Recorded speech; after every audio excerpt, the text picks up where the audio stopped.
Hello, everyone. Welcome to the night stream. I found a few stragglers, so go me. I would like to thank everyone for joining us in the channel, and I'd like to thank the panel. For today, we're going to be talking about the best saga ever in film history, Lord of the Rings. I loved them. We loved that movie franchise so much. I even got someone from New Zealand Who? here with us. Who? Where? What? Yeah. So yeah, gay Australia. So guys, how was everyone here first introduced to Tolkien? Or like what's your actual connection to Lord of the Rings? My dad took me to watch it in the movie cinema, and it was the second movie I ever watched in the movie cinemas. Okay. That was Tony, the first what one. about you? Sorry, was that you? What about you? Yeah, Mate, what's your first connection like to Tolkien verse? In the second grade, our teacher read us The Hobbit, and I thought that was fantastic. a cool book. And then when I was, I think, I'm going to say 11. I noticed on our bookshelf that there was a Lord of the Rings style book, and I thought, I like The Hobbit. I'm going to try reading that. It was a Silmarillion, not the good place to start. So yeah, I found it a tad dry and dull.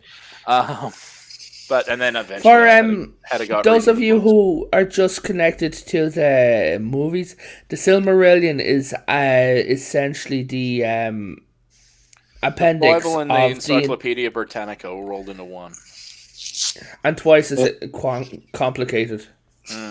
But it's basically the Holy Bible of nerdom. I think it's the only book I'm missing out of the whole lore. Okay. It's got you were all saying, backstory. Sorry? But you were saying? Oh yeah, no, and then eventually I had to go at reading the books. But yeah, I saw the cinematic releases as they came out, and really enjoyed it. Oh, they're absolutely. I'll freely admit I'm not a fan of fantasy at all. I had friends who liked fantasy in high school, and they're like going, "Read David Eddings," and I'm like, "Yeah, can I just keep reading Tom Clancy? I'm not into this stuff." But but Tolkien was one of those things that's the exception to the rule. Yeah, Raquel, Squish, what about you? I believe I watched The Fellowship of the Rings on DVD, so no, I didn't see it in the theaters. Get out. No, I'm not joking. On DVD. No, I know. I'm only messing. Which one was it? The theoretical, cinema release, or was it the extended edition?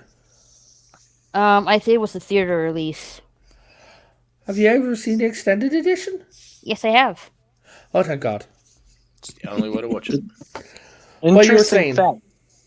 Interesting fact about Lord of the Rings: it's a documentary of my country. What? No way. But you were saying, Raquel? No, that's it. Okay. And after that, you decided to get into the books, was it? I have the books, but I haven't read them. And the only book I'm missing is the one Tony mentioned earlier. The Silmarillion? Yes. Oh, Jeff of the Mountains, of the Mines of Moria. What about you, fuckface? I'll change my name to that now. I am of the mines. Jeff of the Mines. I live there now. I'm underground. Pretty much the same as Raquel. I saw the theatrical releases, and I have yet to read the books because it's a daunting task. Yes, it is. But they really are. But my wife has all three of them: Lord of the Rings, The Hobbit, and the Silmarillion, and it takes her 2 months to get through the Lord of the Rings trilogy book. Yeah. There's a lot of stuff in the Lord of the Rings that's missing from the movies, and there's characters that are added and everything like that. Tom Bombadil. Yeah, like, Raquel, do you use your phone when you travel? Like, and things like that? Yeah, I do. Do you use Audacity? Audible, I mean. Audible. No, I don't. Well, next time you're taking a very long trip, I could send you a link if you'd like for the Lord of the Rings books audio form. So you wouldn't have to read them, you'd have someone reading them to you. Right. What are those things like? My mom has it, like some kind of ebook tablet or something like that. Kindle. Yeah, Kindle. So Yes, you Kindle. can now get the Kindle app for your phone. Oh, Because nice. the Kindle is now an app. It's in the App Store. But, so, yeah. Bubba, fuckface. Here. No, anyway. No, my introduction to Tolkien was the cartoon Hobbit. Oh, no. Wow. I was a little kid. That was my very first introduction to Hobbit. I freaking love that movie to this day. And then, of course, my mom, when she saw us watching The Hobbit on TV, she read when she was a teenager. She had read the original books, like the main four, back before anybody knew what the hell they were. Back before it was cool, if you will. But anyway, at least in America. But yeah, no, that's my introduction. And of course, the books and video games came later. When I saw that first preview for the Fellowship of the Ring, that was absolutely amazing. Yeah, admire. Yeah. Yeah. Anyway, but like, and that music when you're in the cinema for the first time and you hear da da da da da. Oh. So, fun fact about Lord of the Rings, actually, did you know that J.R.R. Tolkien never said that he wrote Lord of the Rings? Really? Yes, J.R.R. Tolkien said that he had discovered the Red Book of the West, the book that Bilbo was writing. He never once said that he wrote Lord of the Rings, and back in the day, people used to write him letters, and he used to give answers, and instead of like, well, in my opinion, it's I will go and check the book. Oh, that's so magical. Or he stole a book of a very short midget. Oh. So who? That's like Hey, original Matchy. meta. So who's your guys' favorite race? Well, I'd rather not say. Favorite race? Not like that, you twonk. Favorite race in the Twonk. in the Tolkien lore? Yeah. I have to see the Hobbits.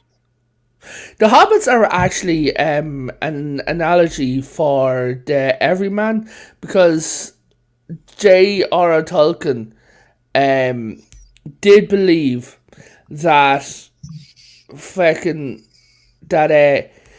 I'm sorry. Don't tell me to do things when I'm streaming. Distracts me. So, J.R.R. Tolkien believed that it was not the kings, was not the emperors. Just saying that you have to remember the time he grew up in. It's not the kings, it's not the emperors, it's not the president who changes world history. It is the little man. It is the everyman, because the Lord of the Rings was not won. The Sauron was not destroyed by an army of good. Sauron was not destroyed by great kings, was not destroyed by the gods. It was destroyed by a guy who loved pot and his gardener. He was destroyed. wrong kind of weed. He was destroyed by a sword thrust to the face. No, that was the Witch King. That was the Witch King. The Witch King? That's the Witch King of Angmar. Yeah, oh yeah. Yeah, You know- actually, the Witch King of Angmar could be Aragorn's ancestor, because they all came like from kings and sorcerers. So if he's the Witch King of Angmar, the kings of Angmar are the ancestors to the kings of Gondor. Yeah. Interesting fact about Gondor: it was named after one of their doors was mysteriously stolen in the night. Gondor. Good God, Milton. So Mordor is when they went to the store to buy Hey, a new Gap, good to see you, man. So another fun fact, because I promised Raquel some lore because she was asking for it. Do you know in the Return of the King, the city, Minas Morgul, where the big huge light spun around and shut up. And then the Witch King came out on his dragon and landed on the wall. Do you remember that, Raquel? Yeah. Hey, Mary, good to see you, girl. Hey, Mary. Hey, Mary. But so, Raquel, you remember that scene, right?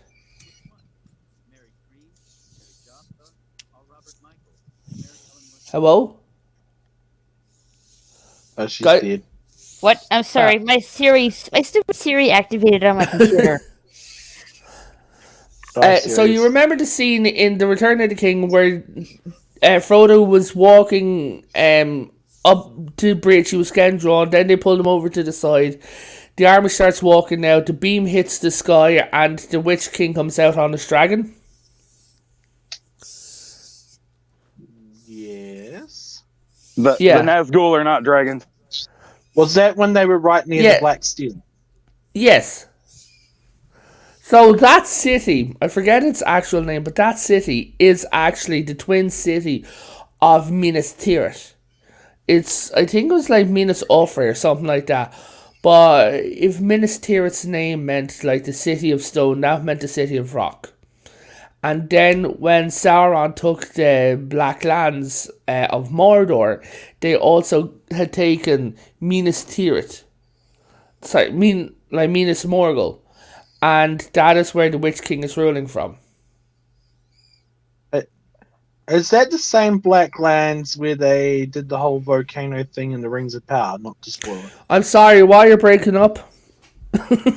Oh boy! I was actually asking a genuine question. Sorry, Yes. I'm only familiar with the television. Yeah, this is a no-rop zone. No, if it's a genuine question, yes, it is. Well, you just made that. You just made that a lot better for me. God damn it, needed it. So yeah. Also, do any of you know what exactly the fuck Gandalf actually is? The Gandalf Astari are is- basically angels. Yeah, Yep. angels. Thank you, Bubba. He basically is. Hold on, you were saying, Raquel? I was about to say Angel, yeah. Yeah. And one of the reasons why Sauron is so powerful is because Gandalf is an angel in restricted form, while Sauron is not. In the book, Sauron did not have a mace. Sauron reached his hand out and burnt the armies just by stretching his hand out. And also, Sauron was not an eye. Sauron was a physical person in the books. They actually had recorded a Maori man to play Sauron in his armor, where he was meant to take the armor off, look at him, have big beautiful eyes, and be like this and be like a Maori actor. They just chose to never go ahead with it. That's disappointing because that sounds kind of awesome. It was kind of awesome. The concept art and everything like that is absolutely amazing. I like the eyeball, but that would have been better. I still like the eyeball. The eye was not him. The eye was actually his looking device. It's his pentaril, the big orb that he was looking through. That is what the eye is.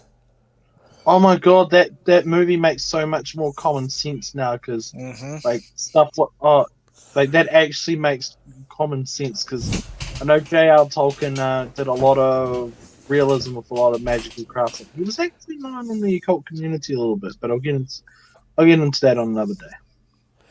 Yeah. So yeah. Like it's absolutely like the thing is Gollum actually saw what Sauron looked like, and he was even scared to mention it. He was that scared of Sauron. I'm not scared of Sauron. He's our former prime minister, not our current. So I've been talking for a while. Does anyone else have any facts or anything like that they want to bring up about Lord of the Rings or questions? Yes, I would like to bring up that contrary to what people are trying to spout off now, the necromancer from The Hobbit was the one resurrecting Sauron, because that's what necromancers freaking do.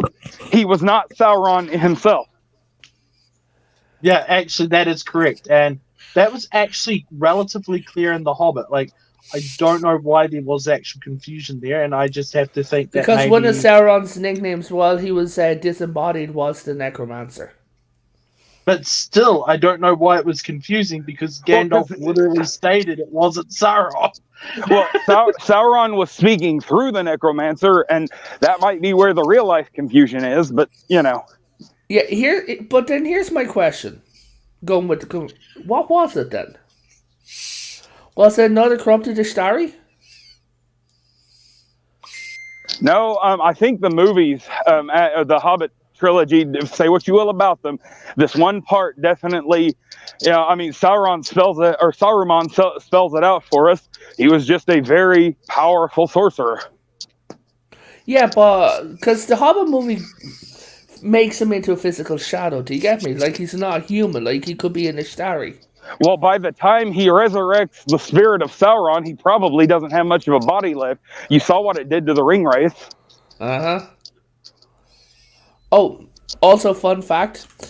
I'm going to surprise you. Raquel. Yeah? You know the Balrogs? Yes. The Balrogs are the same thing as Gandalf is. So when Gandalf was saying, Flame of Oldoon, Gandalf was actually calling basically the Balrog by what it is. The Balrog was corrupted by Morgoth in the Flames of Oldoon. That's literally an angel versus demon fight. Mm-hmm. Yep. Cool. So, like, when he actually screams, Flame of Oldoon, you shall not pass, he's actually literally saying its name. Nice. Yeah. Am I Balrog? The Balrog did nothing wrong. Yeah, he did nothing wrong. I stand with the Balrog. I was fixing to say those pesky little bastards woke him up, and then all he did was throw a tantrum. He had his nap interrupted. Like 3 times. I will put it this way. You have a right to defend yourself against trespassers in your own home. Yeah. But, so, let's talk about the dwarves. And, Raquel, I'm just going to say you're our movie expert. Is that okay? I'll try my best. Yeah. So, what do you think of the dwarves? From what you've seen. From what I've seen, well, they've made precious metals. I like the beards. And, don't put up with any BS. Yeah, so a lot of people actually criticize the dwarves for Gimli's portrayal. And I think Gimli is one of the bravest dwarves out there. What do you guys think? Well, considering he took a swing of the One Ring with an axe with no regard for any kind of safety whatsoever. What is self-preservation? Forget self-preservation. What if that axe piece had flown in Lord Elrond's face or something? I mean, holy shit. That would have been funny. Technically speaking, a lack of self-preservation, and don't get me wrong, I do like him. A lack of self-preservation isn't necessarily bravery. It's a lack of comprehension of consequence. Well, what are we waiting for? Let me just take my axe and cut this thing in half. Oh, wait. But to be fair, Gimli, by their standard, by their age and their standard, he was young and impulsive. That was the whole point of his character. Yeah, well, Gimli was only 66 years old, wasn't he? Or just over 100. Yeah.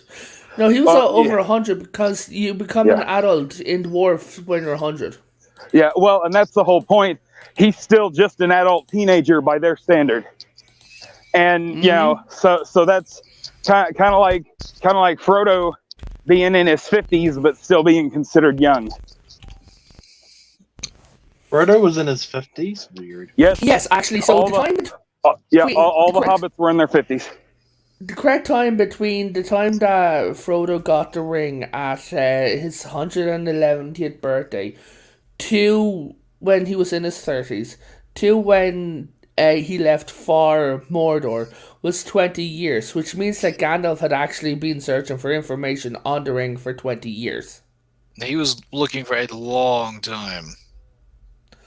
Well, it's not just going to pop up overnight. No, absolutely.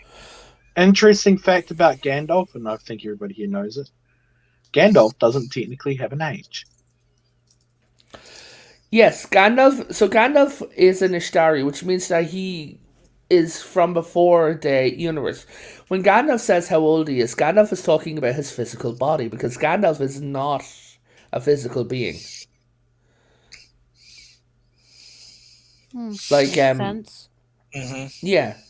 Like 5 Astari were sent over white, grey, brown, 2 blues who now there's a controversy in the fandom over the blues because the blue wizards went to the east, okay, and disappeared. People are like, oh no, the wizards are dead. But J.R. Tolkien specifically said they are not dead. They are just missing. They cannot even be dead. They are missing. So, some people believe that they became kings or they became cult leaders and fell to the darkness, while other people believe that they were helping in the east. Which do you believe? I think they're helping in the east. Yeah. I'm. Who knows? One might have joined Sauron, the other one went to whoop his ass, and that they're both of them went missing because they're still at war with each other. Maybe they're just a weird answer is maybe they're just literally lost. That would be freaking hilarious. And given the way Gandalf wandered around at times, it wouldn't surprise me. So Gandalf is actually based after Odin the Wanderer. Yeah. Yes, he's not based after Odin the King. He's based after Odin the Wanderer. Gandalf the White is weirdly based after Odin the Wanderer, but in a Pacific context. Because you got to remember, J.R. Tolkien, correct me if this is just a rumor, but I heard, it's a common rumor communities I'm in, that he's the one that wrote the whole system behind the RuneScape readings based on tarot cards. Well, and J.R. Tolkien was a huge Norse mythology buff. Like the dude that was, he taught Norse mythology at one time. Actually, there was one stage where he was actually with the crowned prince of Norway. Nice. Yeah, no, I have a copy. It was the last gift that my fiance's grandmother got me before she passed. But that Christmas, she got me a copy of his retelling of Sigurd and Brunhild.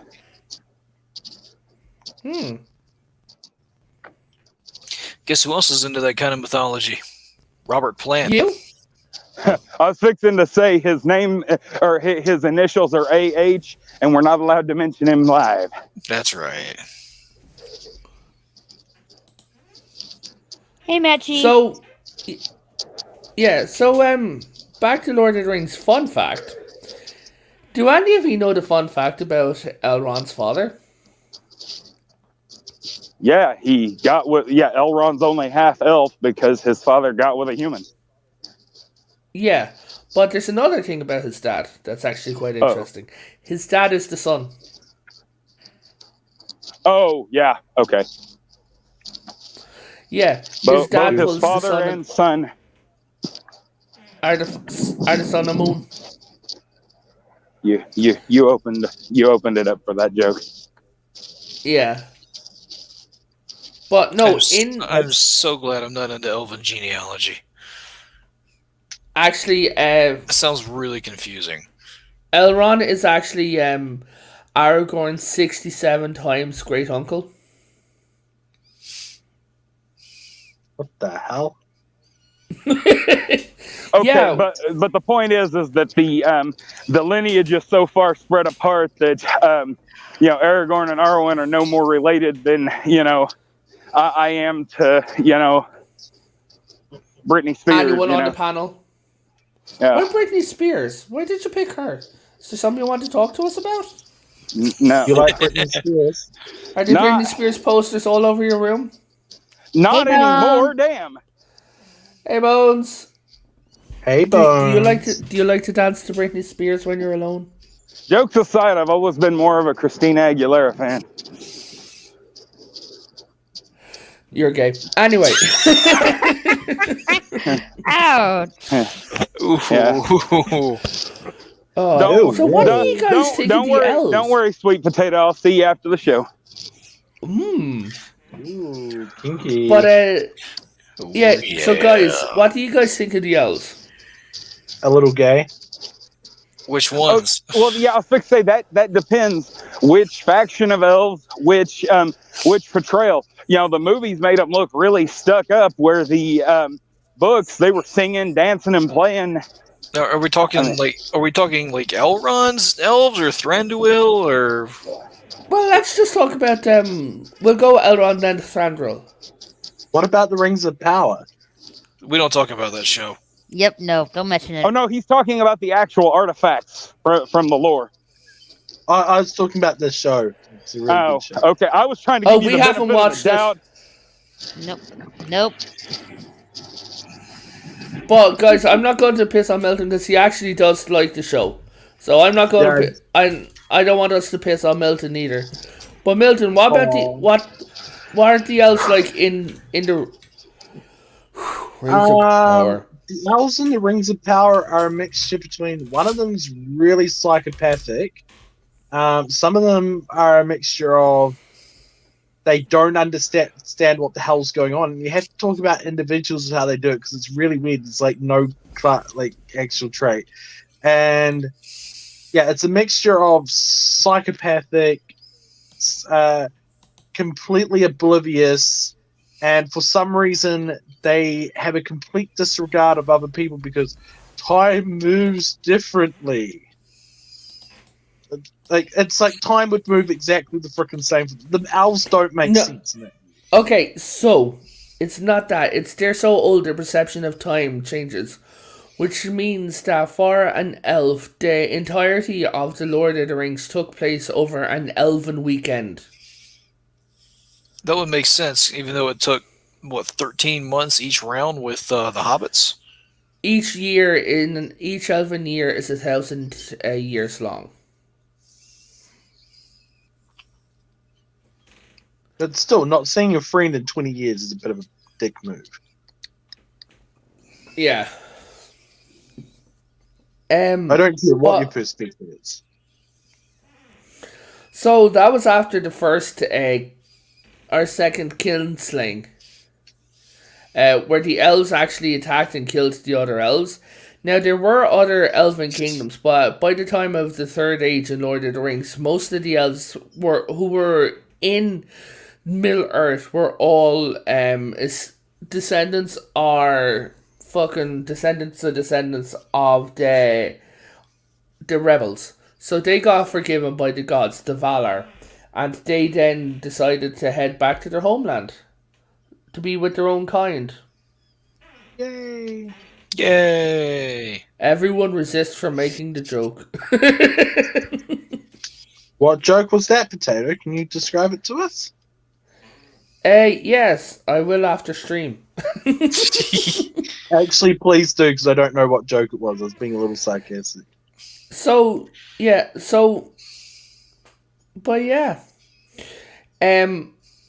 fact that Arwen actually chose the mortal life actually fits because she's half elf.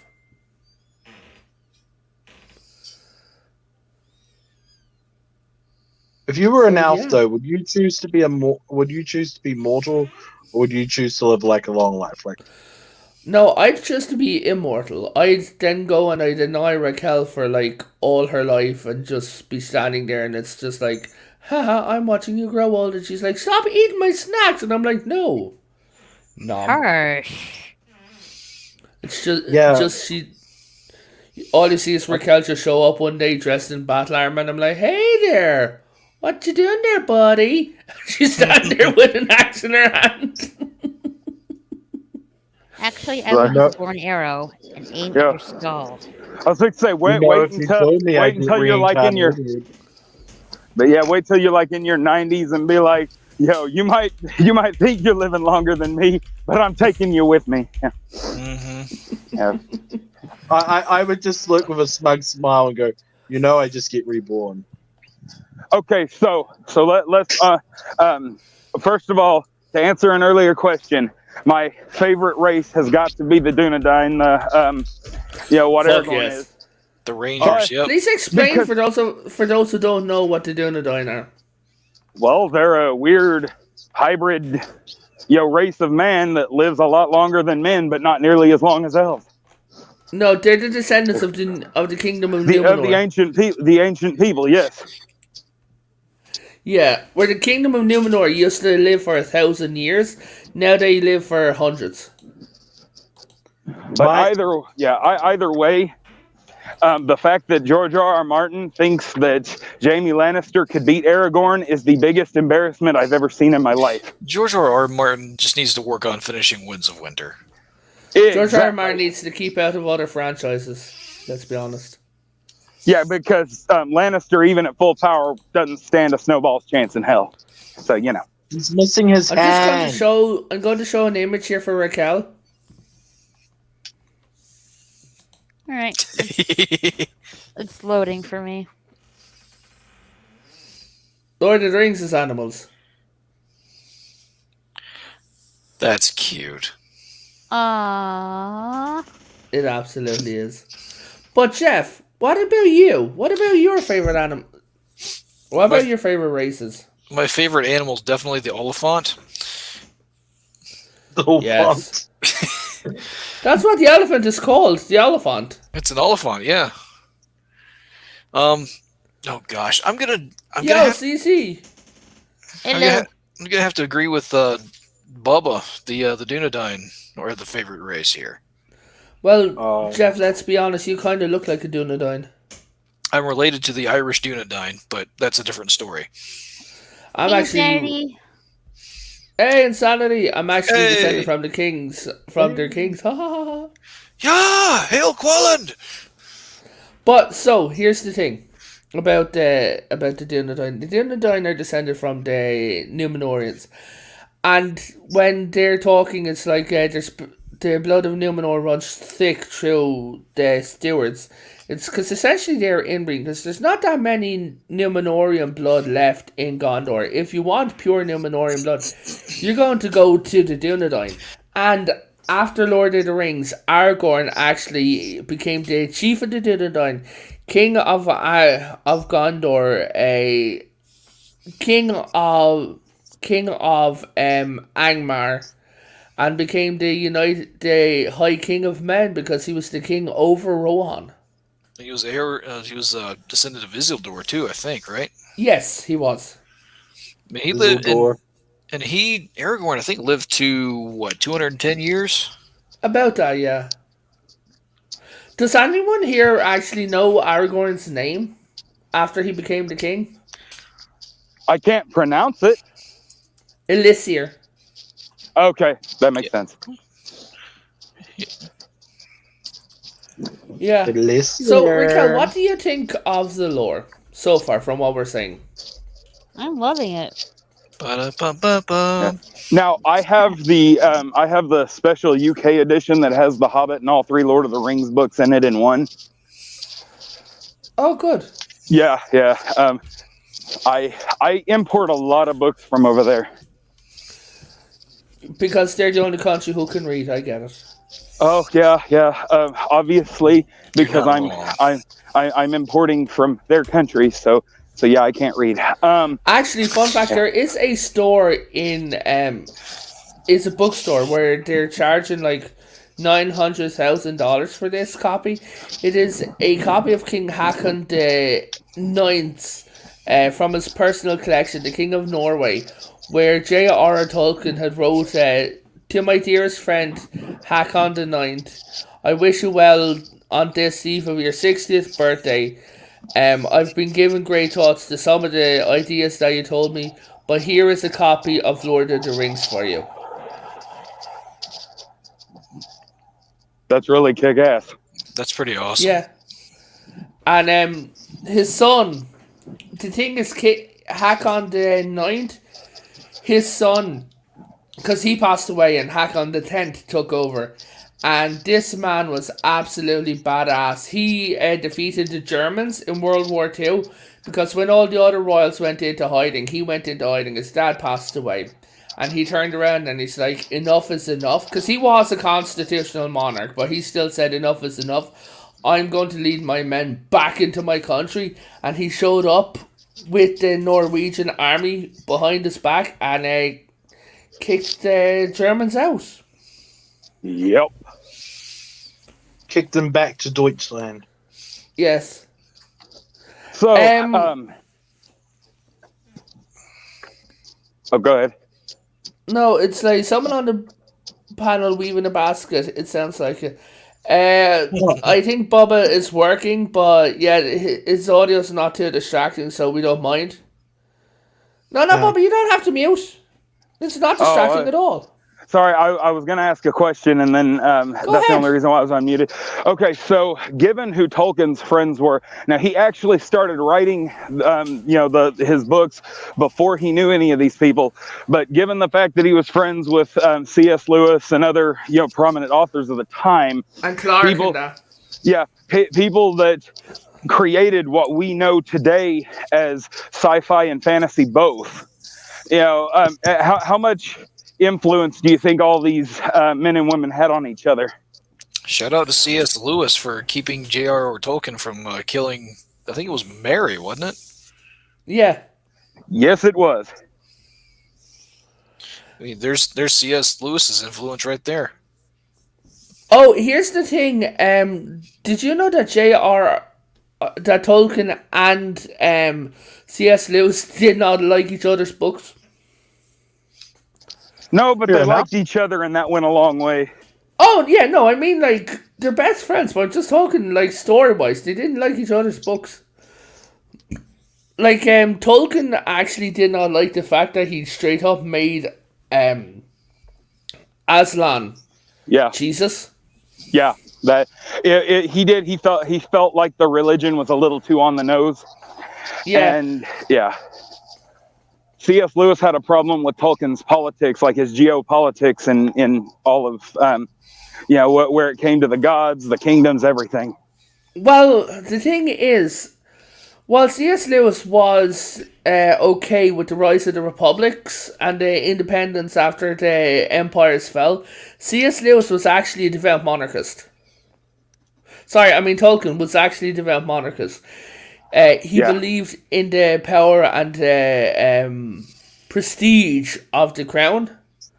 So that's where they differed. Plus, unlike Lewis, Tolkien had actually been to these countries and had actually fought. Well, and to be fair, if Tolkien saw what passes for the British monarchy now, he would have changed his mind. I'm not going to get into real life politics. Look, we have our crazies in all our families. I'm not gonna judge somebody for being dumb enough to fall for somebody that wants to milk the throne for money and then then find out that they can't actually milk it for money because it's technically a company. Anywho. So, Raquel, as the resident girl here, sorry, Jeff, I don't mean to step on your toes as the identified girl. But Raquel, as the resident girl, what is the prettiest thing in Lord of the Rings? Because that is a hell of a beautiful movie. But what did you look at and go, oh, pretty? Arwen's necklace. That I actually got from my mother at Comic-Con. Oh, wow.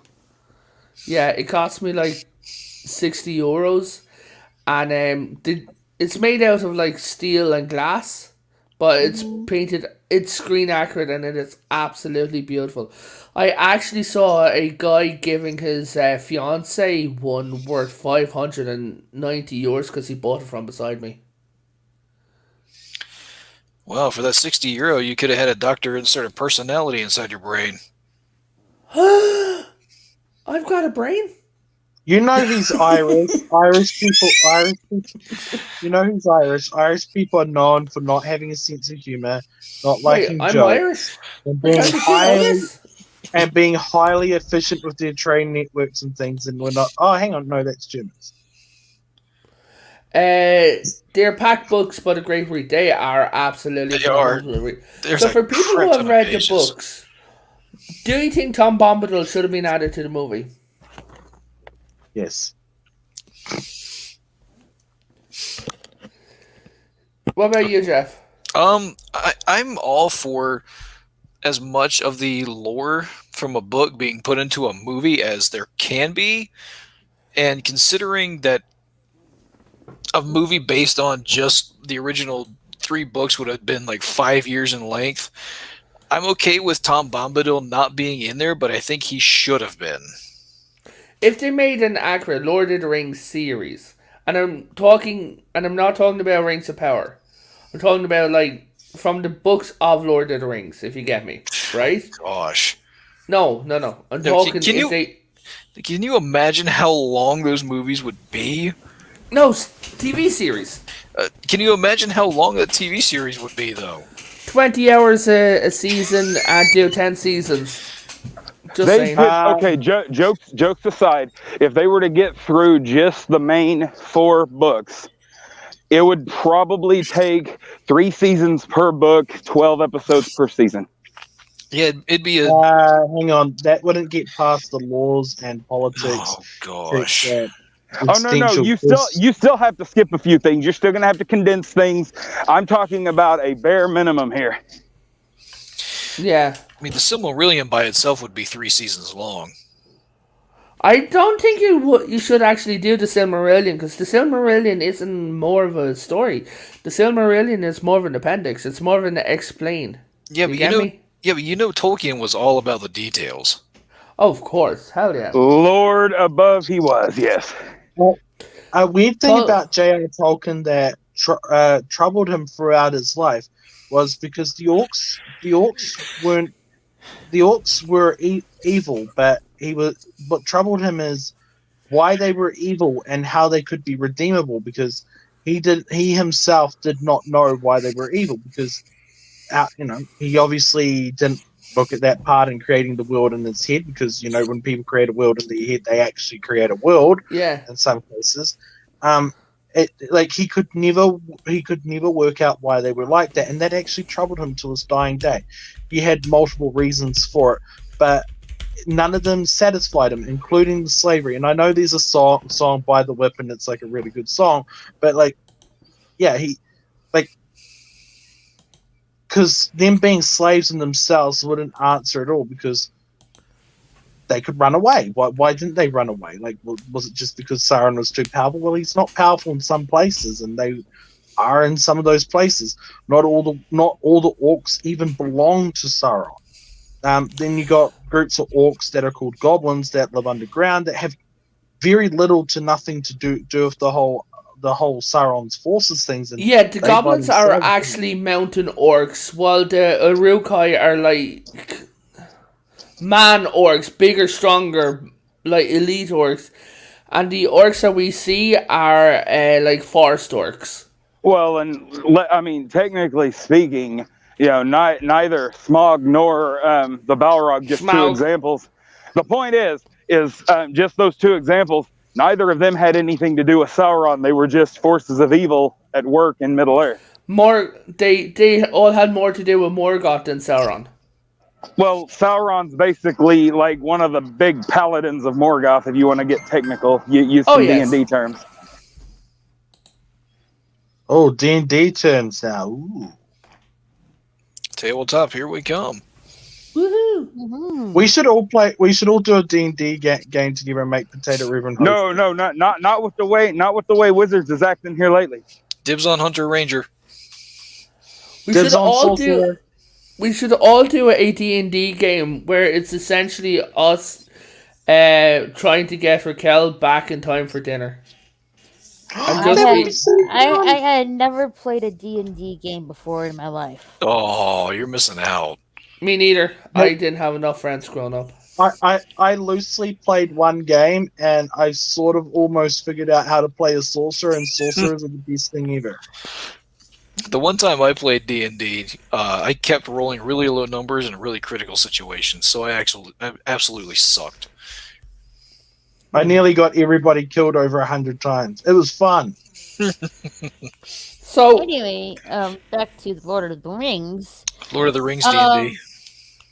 When they did the Hobbit movies, yes. There is one love situation between a Hobbit and an elf that wasn't in the books. The dwarf. The dwarf. So that character was added in due to the thing because it was all men, there was barely no female characters in the Hobbit at all.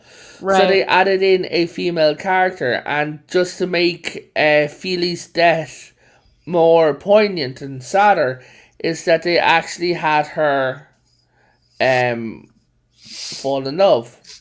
What's her name? Tabriel or something like that? Oh shoot, Tario. Turiel. Taria. Tabriel, Yes. okay. Evangeline Lilly is so pretty as a redhead. Oh, she Yeah, fucking yeah. is. She's so pretty. Why don't you marry her then? And she's about like one of the only things left in the MCU that I find worth watching. Who is she in the MCU? She's Wasp. Okay. So here's something. In the Hobbit, when he told Legolas to go west and look for the chief of the Dunedain, a young man, right, named Aragorn. So you got the one they call the Strider. Yeah. Here's the thing. That wasn't in the book. That was just there as a connection between one movie and another. So, because the way you're meant to watch the movies is you're meant to stop watching The Hobbit and put on Lord of the Rings entirely. And here's the confusing part too, or not confusing, but this is 60 years before the Lord of the Rings. Yes. I mean, the Fellowship of the Ring. I mean, Yes. so that's a bit of a foreshadowing over that right there. What you mean? Well, he's told to look for the Strider, but the Strider will be showing up in like what 60 years. Yeah, because Aragorn's like 82 by the time Fellowship of the Ring comes around. So the thing is because Aragorn is very familiar with the elves. He's fostered at this time by Elrond, right? Which means that Legolas would have actually gotten to know him very decently. Yeah, take in this little bastard, and he starts hitting on my daughter. Sorry, I thought it was funny. Aragorn's into older women.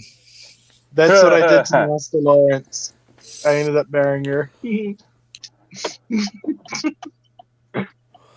Oh, I love the story of Thorin, and I'm just so sad how he Did dies. you cry? A little. Yeah. I did not like Bomber. Honestly. Like in the book or in the movie? Both. He was a goof. I didn't like that. I mean, I kind of wish that the other dwarves had, intervened a little bit with his eating disorder. But other than that, I thought he was pretty cool. Like the movies, like the barrel scene in the movies, I think was completely unnecessary in The Hobbit, because I believe it's an important scene in the book, and I actually would argue against that. No, I they thought, should have done it differently. But the way it's portrayed in a movie is it's like a theme park ride. Yeah, I don't know. I kind of like that though. That's because in the book they were actually sealed in the barrels, which makes sense. And they weighted themselves so they could breathe out the hole in the barrel. But in the movie, they couldn't really do that and have the actors showing, and they wanted to do a cool battle. And I get the compromise. The compromise wasn't necessary. It seems like Peter Jackson took a few liberties with the Hobbit trilogy. He did. They told him to stretch it into 3 movies. If he had just told it in 1 movie like we know he could have, it wouldn't have been that bad, but he had to stretch. He wanted to stretch it into 3 movies. Thank you, Insanity. Welcome. Have a good night, Insanity. Yeah, thank you so much for showing up and commenting. We much appreciate you. Mm-hmm. We love you. But the studio are the ones that made him stretch it into 3 movies. That was the whole reason why Guillermo walked away from it. 2 movies, which would have been fine. Like Gandalf actually started crying, Ian McKellen, because he was there filming in the scene where the hobbits were all eating, and while he was filming, he just broke down because he was there alone so much. Ian McKellen filmed so much of that movie alone. Yeah, in a green, up against a green screen, yeah. Yeah, it broke him. Like, he just broke down and started crying and everything like that. So, Raquel, any more questions? Let's see here.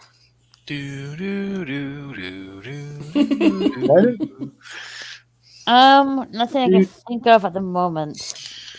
So the army who were in Return of the King, whose avatar I'm using for this stream, were actually ancestors of the Rohirrim. They are like nomads. If you get me, they're like these humans who lived up in the mountains. They're the mountain folks. And they actually broke their oath to Isildur and turned away. So Isildur cursed them that said that you will live, you will die, but you will never find rest. And only my heir shall free you. So that's why Aragorn is the only one to free him. Now, everyone was like, oh, we could use them to do other things and everything like that. And Aragorn shown that he was a true king and a good man, turned around and said, your oath, I hold your oath fulfilled. Now, if I was filming that scene, I would have done it a little bit better.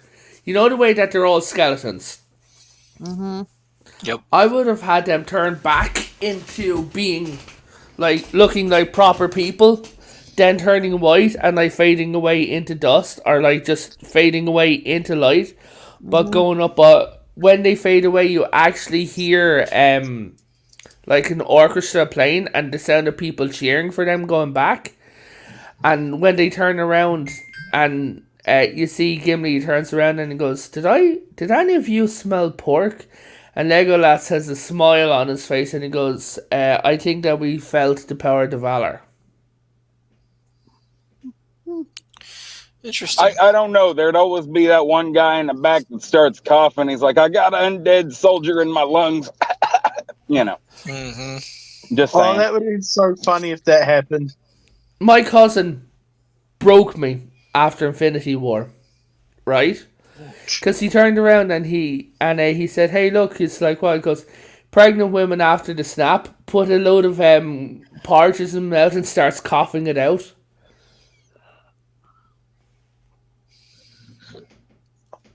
Oh, actually, Well, here's a question.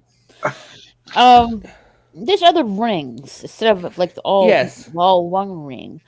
What's gonna happen to those other rings? They're depowered. They're just rings now. Just regular rings. Yeah.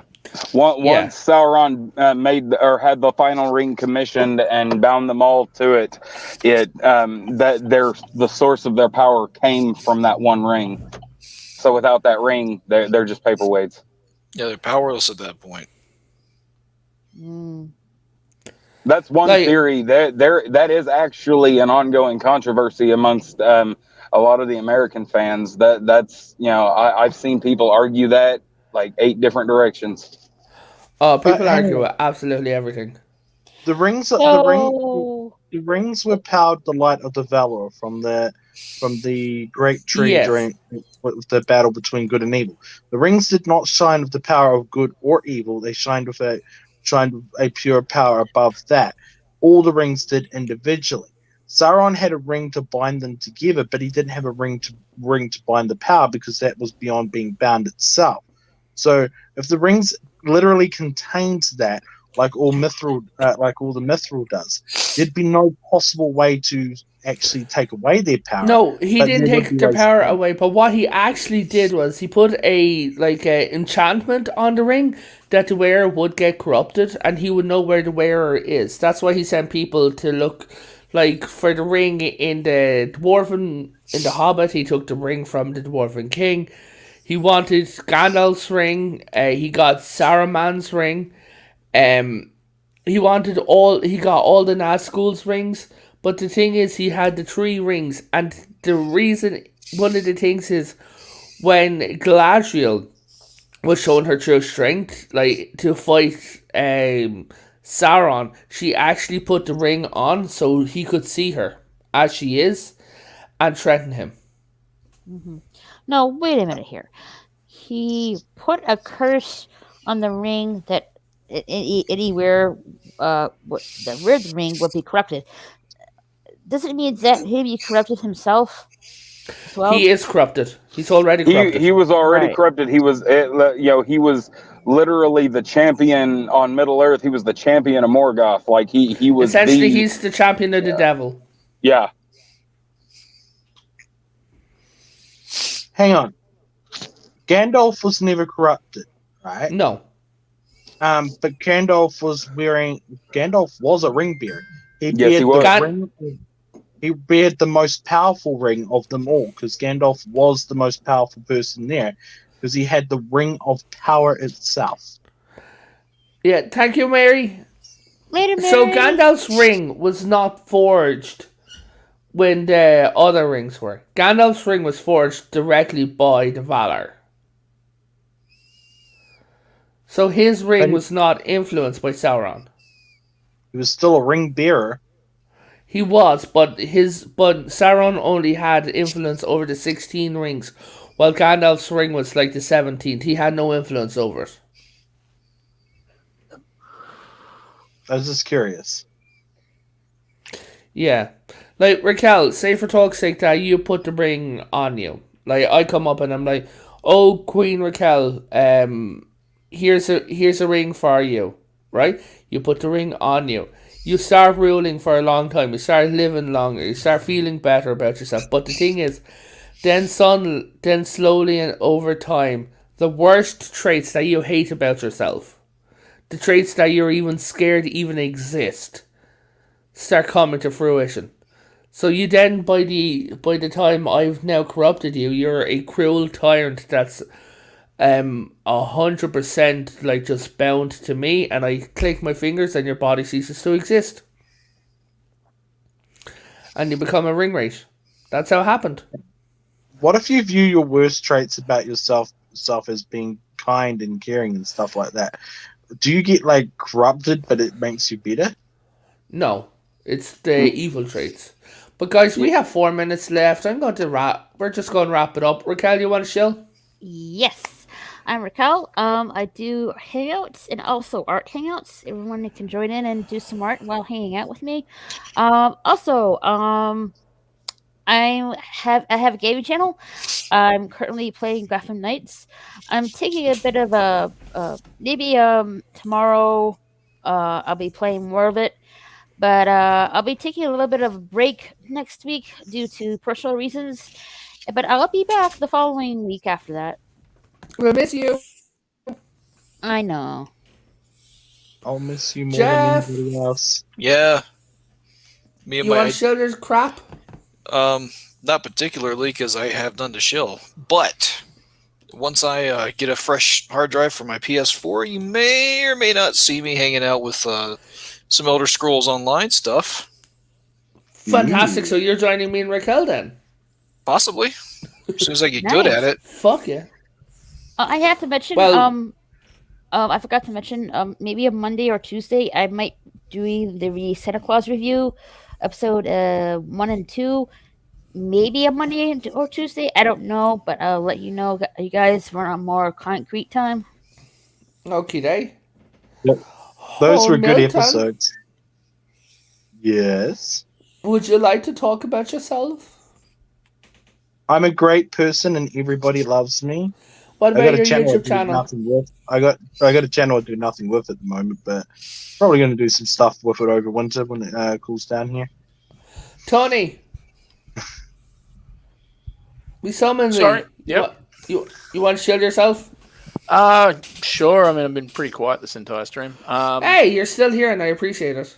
I legit thought you fell asleep during the stream. No one asked me anything, so I just didn't say anything. Yeah, no, I do live streams on Thursday nights, Australian time anyway. I've been doing. I mainly talk about stuff that I talked about in my shop, which is nerdy stuff like comics and movies and fantastic everything.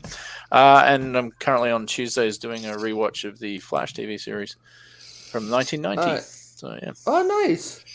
I love Bubba, that series. Fuckface. Well, Bubblegum Shrimp. You want to share yourself?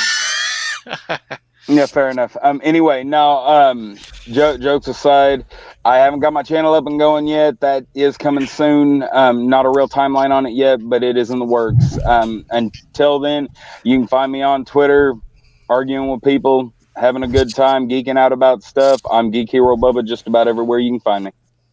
Oh, absolutely. Fantastic. So, I would like to shout out Meyer Kitty. She does hangouts as well, but you usually find her over on Raquel's channel. Her channel's name is it's Moira Leslie. Is it Moira Leslie or Moira Kitty? Is her channel name? Raquel? More kitty. Moira Kitty.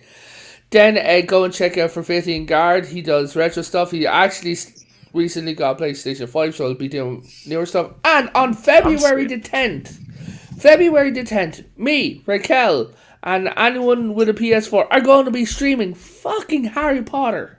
PS5, not PS4. Well, of course, PS5 Master Race for the win. Where you'll get to witness me playing as a sweet Slytherin child, committing more war crimes than the Geneva Convention could even dream of. Wow. Sweet. Are you going to do Yes. that one with the thing and the staff? I'll talk to you later. Yeah. So, guys, I'm going to wrap it up here. Thank you, everyone, for coming. Thank you for everyone on the panel. Thank you, everyone, for watching. Everyone who will watch. And everyone who don't watch. Screw you guys. You Okay, don't so, count. guys, thank you all so much. Everyone have a lovely day.